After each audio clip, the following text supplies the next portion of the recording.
Mientras hablamos, la República Democrática del Congo se encuentra sumida en la agitación. Combatientes del infame grupo rebelde M23 han irrumpido en las provincias orientales de la nación, enfrentándose ferozmente con las fuerzas gubernamentales y apoderándose de ubicaciones estratégicas a su paso.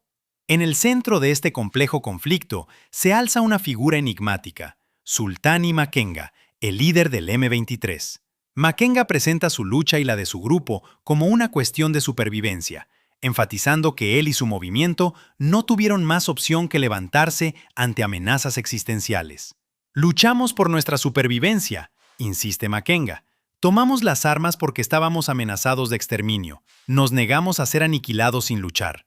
Es lamentable que el mundo exterior se niegue a reconocer esta realidad». Pero, ¿quién es exactamente el general Sultani Makenga? Bienvenido a Miradas al Mundo, para entender al hombre detrás de la rebelión que sacude los cimientos del Congo. Sultani Emmanuel Makenga nació el 25 de diciembre de 1973 en la comunidad Tutsi de Masisi. Aunque pasó la mayor parte de su infancia en la región de Rutshuru, al norte de la provincia de Kivu del Norte, en el este de la República Democrática del Congo, a los 17 años, Makenga abandonó la escuela y cruzó a Ruanda para unirse al Frente Patriótico Ruandés, FPR, un movimiento rebelde que exigía una mayor representación para los Tutsis en el gobierno predominantemente Hutu de Ruanda. El grupo también buscaba la repatriación de miles de refugiados Tutsis que habían huido de la violencia étnica en el país. A lo largo de principios de la década de 1990, Sultani Makenga luchó junto al FPR contra las fuerzas dominadas por los Hutu de Ruanda, una lucha entrelazada con el devastador genocidio de 1994, que resultó en la muerte de aproximadamente 800.000 Tutsis y Hutus moderados. Un compañero soldado recordó a Sultani Makenga como muy bueno para preparar emboscadas, destacando sus instintos militares naturales. Tras la victoria del FPR, Makenga se integró en el Ejército Nacional de Ruanda, ascendiendo rápidamente al rango de sargento y subcomandante de pelotón, un logro notable para un recluta congoleño en el ejército ruandés. Sin embargo, su limitada educación formal y los desafíos con el idioma terminaron limitando su progresión militar. Conocido por su naturaleza reservada y su reticencia a hablar en público, Makenga siguió siendo una figura enigmática.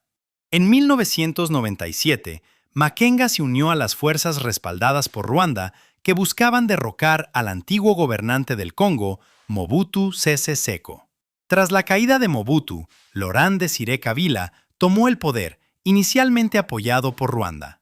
Sobre esta historia y sus hazañas para ayudar a derrocar a Mobutu, Sultani Makenga explicó: «Después de la guerra de Ruanda, fui a Burundi donde conocí a Laurent Désiré Kabila.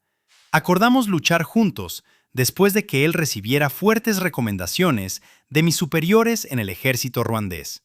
Luché junto al batallón Guruma, que estaba dirigido por el ejército ruandés bajo el mando de James Kabarebe. Sin embargo, para Sultani Makenga, las tensiones surgieron pronto. Fue brevemente encarcelado en 1997 por resistir órdenes de regresar a Ruanda y nuevamente en 2004 por oponerse a la influencia ruandesa en las rebeliones congoleñas. Cuando las relaciones entre Ruanda y Laurent Désiré Kabila se deterioraron, Sultani Makenga se convirtió en comandante de primera línea para los rebeldes respaldados por Ruanda durante la Segunda Guerra del Congo, notablemente con el batallón de élite Nuruma, una vez más bajo el mando de James Kabarebe. Durante este tiempo, la reputación de Sultani Makenga creció como un comandante estratégico y altamente hábil. Justo después de la invasión ruandesa del Congo, estalló una discriminación generalizada contra los Tutsis en el Congo, lo que llevó a Sultani Makenga a acusar a Laurent Désiré Kabila de traición. Reflexionando sobre este periodo, Makenga declaró: «Cuando la guerra terminó en Ruanda, decidí luchar por mi país, la República Democrática del Congo. Laurent Désiré Kabila y yo compartíamos el mismo objetivo: liberar al Congo del liderazgo brutal y corrupto de Mobutu, que casi había destruido el país. En ese momento, todos nosotros los congoleños luchamos por el mismo objetivo. Pero cuando ganamos la guerra, fuimos calificados como los Banyamulenge, un grupo de tutsis desobedientes. Fuimos llamados extranjeros en nuestra propia tierra por el mismo hombre al que habíamos apoyado. Y luego nos dijeron que regresáramos a Ruanda, donde pertenecíamos. Esto fue muy doloroso. Nací en el Congo, crecí en el Congo. Luego fui a Uganda para unirme al ejército y luchar contra el entonces régimen ruandés que quería exterminar a todos los tutsis, esperando que algún día también pudiéramos iniciar una lucha similar para liberar a nuestro país, el Congo, del liderazgo brutal de Mobutu. Ayudas a alguien a convertirse en presidente con un arma, pero cuando toma el poder, te conviertes en su primera víctima. Laurent Désiré Kabila era un político, mientras que yo no lo soy. Soy un soldado, y el lenguaje que conozco es el del arma. Mi hogar ha sido el monte, luchando contra la injusticia y los regímenes corruptos en esta región. Por lo tanto, cuando un político quiere jugar a la política conmigo, mi respuesta no será el podio político, sino el cañón del arma. Porque esa es mi forma de luchar por mis derechos. Creo que estoy luchando por la razón correcta, para traer paz, unidad, buen gobierno y que todos los congoleños que han sido refugiados durante años, incluidos mis padres, regresen a su país. Cuando Kabila fue asesinado por su guardaespaldas, su hijo asumió el poder. Desafortunadamente, él también desarrolló la misma mentalidad de vernos como extranjeros y alborotadores de Ruanda, olvidando que él mismo proviene de Tanzania, y que muchos congoleños dudan de su ciudadanía. Para 2005, Sultani Makenga había ascendido al rango de mayor y comandaba un batallón dentro del Rally Congoleño por la Democracia, RCD, un grupo rebelde.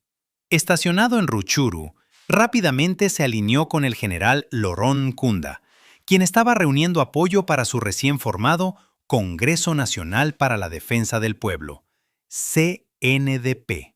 Makenga escaló rápidamente los rangos en esta organización, convirtiéndose en uno de los comandantes más confiables de Nkunda. Durante este periodo, en un movimiento destinado a la reconciliación, Sultani Makenga y otros rebeldes tutsis fueron integrados en el ejército del gobierno congoleño a través de un proceso conocido como mixaje. En 2007, Makenga lideró la Brigada Bravo, responsable de asegurar las rutas de suministro a Ruanda a través del pueblo de Runyoni, cerca de la frontera ruandesa. Su brigada respondió duramente a un intento de asesinato en su contra, lo que llevó a severas críticas y a una investigación de las Naciones Unidas que sugirió que Sultani Makenga tenía responsabilidad de mando por una masacre llevada a cabo por tropas bajo su control. Cuando el proceso de mixaje finalmente colapsó, Makenga se convirtió en comandante del CNDP para la estratégica área de Rutshuru, controlando el paso fronterizo de Bunagana y el acceso a Ruanda a través del Parque Nacional Virunga. Tras la Conferencia de Paz de Goma de 2008, que involucró a múltiples facciones armadas y al gobierno congoleño, Sultani Makenga fue ascendido a subjefe de Estado Mayor dentro del CNDP. Durante este periodo, el general Laurent Nkunda incluso reubicó su cuartel general junto a la base de Makenga, lo que subraya la importancia de este último dentro del movimiento. Desafortunadamente, las tensiones aumentaron cuando Laurent Nkunda fue arrestado por las autoridades ruandesas en enero de 2009, como parte de un acuerdo secreto entre el Congo y Ruanda. Sultani Makenga consideró brevemente la rebelión, pero finalmente firmó un acuerdo para poner fin a las hostilidades, junto con otros oficiales del CNDP. Posteriormente integrado en el ejército congoleño, Makenga dirigió operaciones contra las notorias Fuerzas Democráticas para la Liberación de Ruanda, FDLR, y más tarde fue desplegado en Kivu del Sur como subcomandante de operaciones. Aún dentro de las antiguas filas del CNDP, Sultani Makenga era conocido como un leal inquebrantable a Laurent Nkunda. El arresto de Laurent Nkunda y el nombramiento del notorio general Bosco Ntaganda como su reemplazo dividieron al CNDP en facciones rivales. Ntaganda, quien fue acusado por la Corte Penal Internacional en 2006, también había sido entrenado en el ejército ruandés, pero pasó gran parte de su carrera militar en el distrito de Ituri.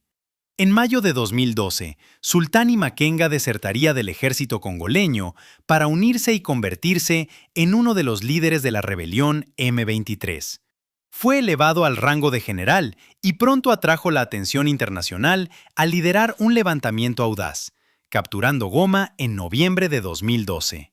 Este evento desató la indignación mundial, lo que llevó al Consejo de Seguridad de las Naciones Unidas a condenar unánimemente al M23 y exigir una retirada inmediata. Sultani Makenga, junto con otros, enfrentó sanciones de las Naciones Unidas, así como del gobierno de los Estados Unidos, que lo acusó de graves violaciones de derechos humanos, incluida la violencia contra civiles y el reclutamiento de niños soldados.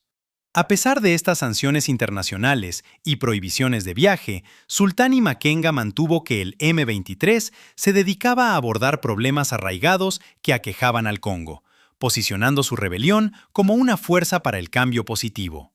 Junto con la congelación de activos y las sanciones internacionales, el general Sultani Makenga también lidiaba con una amarga división interna dentro del grupo rebelde M23. Su liderazgo fue desafiado por Bosco Ntaganda, lo que provocó que el movimiento se dividiera en dos facciones hostiles.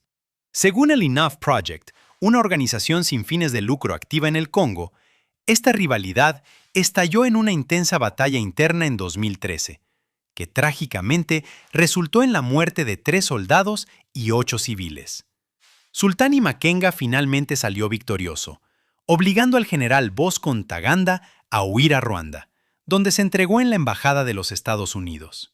Ntaganda fue posteriormente condenado por la Corte Penal Internacional y sentenciado a 30 años de prisión por crímenes de guerra. El triunfo de Makenga sobre Bosco Ntaganda fue de corta duración. En cuestión de meses, las Naciones Unidas desplegaron una robusta fuerza de intervención de 3.000 efectivos, encargada de apoyar los esfuerzos militares congoleños para retomar la estratégica ciudad de Goma. Frente a una abrumadora presión internacional y militar, el M23 se retiró y fue expulsado del país. Después de esto, el general Makenga buscó refugio en Uganda, un país acusado por algunos de apoyar encubiertamente al M23. Aunque las autoridades ugandesas negaron esta acusación durante 8 años, mientras numerosas facciones armadas continuaban devastando las ricas regiones orientales del Congo, Sultani Makenga permaneció fuera de la vista. Luego, inesperadamente, en 2021, Makenga y el M23 resurgieron, reavivando el conflicto al capturar un territorio significativo en la provincia de Kivu del Norte, sumiendo a la región nuevamente en la agitación. Finalmente, el M23 logró tomar el control de Goma,